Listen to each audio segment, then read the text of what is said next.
राजपूतों की नाराजगी कितना भारी। मोदी तुझसे बैर नहीं पर रूपाला तेरी खैर नहीं। रूपाला को माफी देने के मूड में नहीं राजपूत। बीजेपी को रूपाला के आगे राजपूतों की नाराजगी मंजूर। आखिर पुरुषोत्तम रूपाला पर एक्शन लेने से क्यों बच रही बीजेपी। क्षत्रिय सम्मेलन में एक बार फिर बीजेपी को हराने के लिए खाई गई कस्में। राजकोट के क्षत्रिय बाहुल्य कई गांवों में भाजपा नेताओं की एंट्री बैन। गुजरात के बाहर वेस्ट यूपी, हिमाचल, मध्य प्रदेश, राजस्थान में राजपूतों की नाराजगी बीजेपी पर भारी।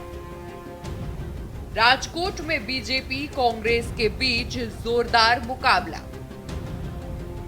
गुजरात की राजकोट लोकसभा सीट पर भाजपा और कांग्रेस के बीच जोरदार मुकाबला है। क्षत्रिय समाज का विरोध शुरू होने के बाद दोनों ही दल अपनी जीत का दावा कर रहे हैं। मौजूदा परिस्थितियों में भाजपा के लिए राह थोड़ी मुश्किल बनती जा रही है। राजकोट के क्षत्रिय बाहुल्य कई गांवों में भाजपा नेता और कार्यकर्ताओं की एंट्री बैन है। लगता है कि क्षत्रिय समाज केंद्रीय मंत्री और भाजपा प्रत्याशी पुरुषोत्तम रूपाला को माफी देने के मूड में नहीं है। मोदी तुझसे बैर नहीं पर रूपाला तेरी खैर नहीं कहने वाले राजपूत अब और आगे बढ़ चुके हैं। रविवार को बारदोली के क्षत्रिय सम्मेलन में एक बार फिर बीजेपी को हराने के लिए कस्में खाई गई हैं। आखिर पार्टी पुरुषोत्तम रूपाला पर एक्शन लेने से क्यों बच रही है, जबकि गुजरात से लेकर राजस्थान और यूपी तक नुकसान उठाना पड़ रहा है। कांग्रेस को मिलेगा फायदा। भाजपा कहती है कि रूपाला ने माफी मांग ली है। क्षत्रिय समाज कहता है दिल से माफी नहीं मांगी है। कांग्रेस को उम्मीद है कि क्षत्रिय समाज का वोट अब उनके प्रत्याशी को मिलेगा। कांग्रेसी मान रहे इंडिया गठबंधन सहयोगी आप का 70% वोट मिलेगा। नाराजगी का दायरा बीजेपी व मोदी तक। आपको बता दें कि कभी बीजेपी के हार्डकोर वोटर्स रहे राजपूत अब गुजरात से लेकर यूपी तक नाराज चल रहे हैं। पार्टी कुछ समझ नहीं पा रही है कि आखिर उन्हें कैसे मनाया जाए। गुजरात की स्थानीय राजनीति में केंद्रीय मंत्री और राजकोट से भाजपा के लोकसभा प्रत्याशी पुरुषोत्तम रूपाला की जबान क्या फिसली। देश की राजनीति में बीजेपी के लिए बैठे बिठाए एक नई समस्या खड़ी हो गई। गुजरात के राजपूत बार बार कहते रहे कि मोदी तुझसे बैर नहीं पर रूपाला तेरी खैर नहीं, पर मामला अब इससे आगे की ओर बढ़ गया है। गुजरात बीजेपी इकाई की ओर से रूपाला पर एक्शन न होने के चलते ये नाराजगी अब बीजेपी और प्रधानमंत्री नरेंद्र मोदी से होती जा रही है। यही कारण है कि गुजरात के बारदोली में क्षत्रिय समाज के सम्मेलन में बीजेपी को हराने का आह्वान किया गया। बता दें कि क्षत्रिय अस्मिता सम्मेलन को संबोधित करते हुए राजपूतों के नेता करण सिंह चावड़ा कहते हैं कि अश्वमेध का घोड़ा जो सुरेंद्र नगर से चला था वो बारदोली तक पहुंच गया है। अगर किसी में हिम्मत है तो इसे रोक ले या सरेंडर कर दे। खुद को हिंदुत्व का सबसे बड़ा पैरोकार समझने वाले क्षत्रिय भाजपा से बैर लेने के मूड में नहीं रहे हैं। शायद यही वजह है कि भाजपा के खिलाफ प्रदर्शन के लिए काले नहीं बल्कि भगवा झंडे का इस्तेमाल कर रहे हैं। लेकिन पहले 2 चरणों में बीजेपी को जो नुकसान होना था वो हो चुका है, पर अभी भी 5 चरण के चुनाव बाकी हैं। मोदी और जाति का फॉर्मूला। इन सबके बीच भाजपा ने अब रूपाला को जीत तक पहुंचाने के लिए मोदी और जाति का फॉर्मूला अख्तियार किया है। भाजपा कार्यकर्ता ये बात स्वीकार करते हैं कि उन्हें राजकोट सीट पर मार्जिन वाली जीत नहीं चाहिए, बस रूपाला जीत जाए। खबर तो ऐसी है कि पार्टी की एक खास इकाई को ये जिम्मेदारी दी गई है कि वो लोगों के बीच जाकर ये मैसेज दे कि क्षत्रिय समाज की नाराजगी रूपाला से हो सकती है मगर प्रधानमंत्री नरेंद्र मोदी से नहीं।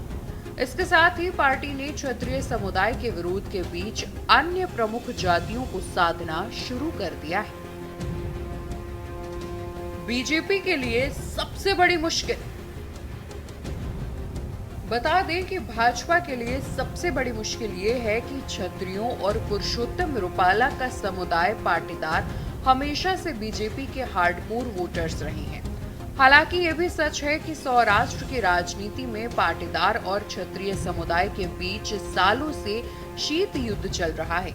आज हालात काफी बदल गए हैं, लेकिन आज भी पुरानी कहानियां लोगों के दिलों को चुभाती रहती हैं।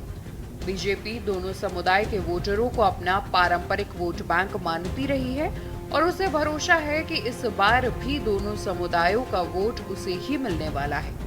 यही कारण है कि बीजेपी कोई फैसला नहीं ले पा रही है। क्षत्रिय समुदाय के समर्थन में कोई फैसला लेती है तो संभव है कि पाटीदार समुदाय उससे नाराज हो जाए, जिसका बीजेपी पर बड़ा असर पड़ सकता है। सौराष्ट्र की 7 सीटों का रण। राजकोट, जामनगर, जूनागढ़, भावनगर, सुरेंद्रनगर, अमरेली और कक्ष हैं। सौराष्ट्र की राजनीति में जाति हमेशा से धर्म पर हावी रहा है।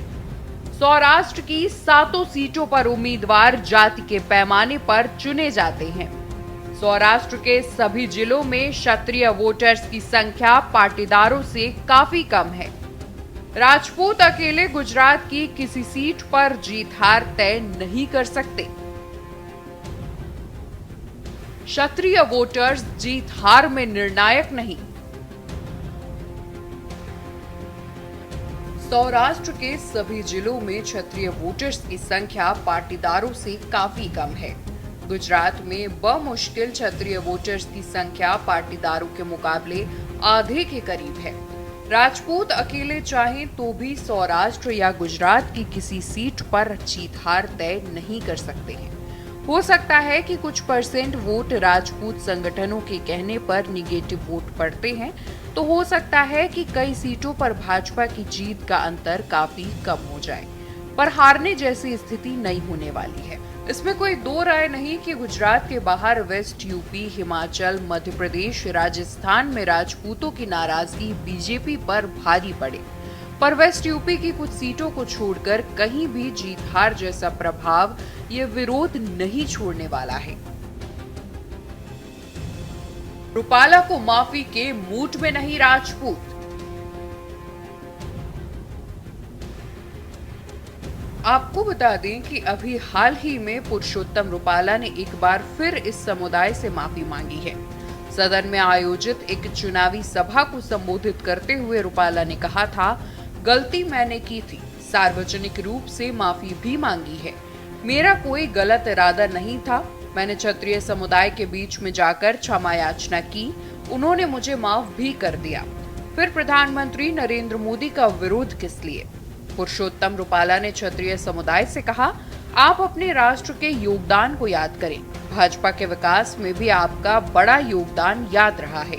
18 घंटे काम करने वाले प्रधानमंत्री नरेंद्र मोदी जब देश के अतिरिक्त कुछ ना सोच रहे हों, 140 करोड़ लोगों को अपना परिवार समझते हों, प्रधानमंत्री मोदी की विकास यात्रा में अनेक क्षत्रिय साथ रहे हैं, तो उनका विरोध मेरी वजह से क्यों? मेरी गलती मैं स्वीकार करता हूं, लेकिन प्रधानमंत्री नरेंद्र मोदी के खिलाफ क्षत्रिय समुदाय को खड़ा कर देना मुझे सही नहीं लगता। प्रधानमंत्री के खिलाफ दर्शाए जा रहे आक्रोश को लेकर पुनर्विचार करें। हालांकि भाजपा के डैमेज कंट्रोल के तमाम प्रयासों के बाद भी गुजरात, उत्तर प्रदेश, राजस्थान जैसे प्रदेशों में क्षत्रिय समुदाय में गुस्सा कम होता नहीं नजर आ रहा है। बीते कुछ सप्ताहों में इन प्रदेशों में बीजेपी के खिलाफ समुदाय की तरफ से नियमित विरोध प्रदर्शन देखा गया है। बताया तो ये जाता है कि बीजेपी का कोर वोट बैंक राजपूत पहले 2 चरण में मतदान केंद्रों से दूर रहे हैं। स्पेशल डेस्क के न्यूज इंडिया।